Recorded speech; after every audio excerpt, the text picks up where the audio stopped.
அனைவருக்கும் வணக்கம்.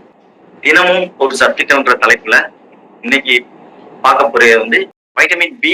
வைட்டமின் பில பி3 மட்டும்தான் நம்ம பார்க்க போறோம். நம்ம உடம்பு அன்றாட தேவைக்கு நல்லா இயங்கணும்னா ஒரு வைட்டமின் குறைஞ்சாலும் அது சரியாக இயங்காது. நம்ம இன்னைக்கு பார்க்கக்கூடிய டைப் வைட்டமின் பி3. இந்த வைட்டமின் பி3 நியாசிஸ்ன்னு சொல்லுவாங்க. நிக்கோடிக் அமிலம் என்று நம்ம அழைக்கப்படுவோம்.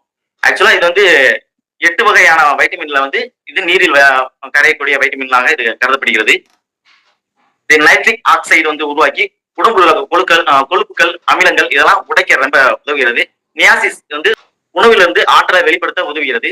வைட்டமின் பி செயல்திறன்கள் என்னன்னு பாத்தீங்கன்னா, வைட்டமின் பி3 நினைவாற்றலை அதிகமாக்குகிறது. மனநல ஆரோக்கியம் சீராக அந்த பிரச்சனையிலிருந்து சரி செய்ய இது உதவுகிறது. இன்னொன்னு பாத்தீங்கன்னா, இரத்த நாளங்கள் விரிவடை செஞ்சு அதில் உள்ள இரத்த ஓட்டத்தை சீராக அமைக்க இது உதவியாக இருக்கு. உணவுல உள்ள கொழுப்புகள் மற்றும் புரதங்களை உடைச்சு அது கார்போஹைட்ரேட்ல இருந்து குளுக்கோட்டினாக ரொம்ப மாத்துகிறது.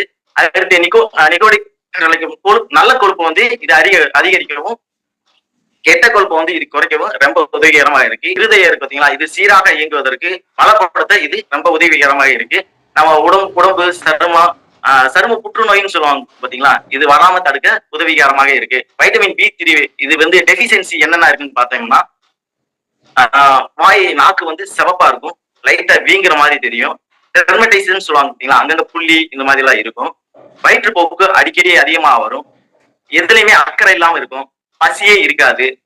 மனம் ரொம்ப சோர்வா இருக்கும். அது அதிகப்படியான சோர்வு. அப்புறம் தசை திருப்பம் சொல்லுவாங்க, அந்த கால் அடிக்கடி பிடிச்சிக்கிறது இந்த மாதிரி இருக்கும். அடுத்து நினைவாற்றல் இது ரொம்ப கம்மி பண்ணும். சோ இது உணவுகள் என்னென்ன, இது வைட்டமின் பி நிறைந்த உணவுகள் என்னென்ன இருக்குன்னு பார்த்தோம்னா, இறைச்சியில அதிகமா இருக்கும். பால், முட்டை, சிவப்பு அரிசின்னு சொல்லுவாங்க பாத்தீங்களா, அது நிலக்கடலை, காளான், அவரை, பீன்ஸ், பாதாம், முந்திரி, கேரட்டு, பசலைக்கீரை, சக்கரவள்ளி கிழங்கு, அப்புறம் தக்காளி, வாழைப்பழம், முட்டைக்கோசு, பூண்டு, அப்புறம் தானிய வகைகள்ல இது நிறைந்து இருக்கும். சோ இதுக்காக உங்களுக்கு டாக்டர் ஊட்டச்சத்துக்கள் குறித்து எவ்வளவு தெரியுன்ற புக்ல இருந்து வைட்டமின் இந்த நியாசிஸ் நம்ம எவ்வளவு எடுத்துக்கணும்னு சொல்லி போட்டிருக்காங்க. 30 to 70 mg வேணும்னு சொல்லியிருக்காங்க.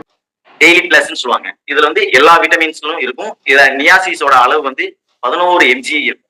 வைட்டமின் பி3 இது எல்லா வகையான விட்டமின்ஸ்களும் இருக்கும். இதோட நிக்கோடின் அளவு, நியாசிஸ் அளவு 6.7 mg. தேங்க்யூ.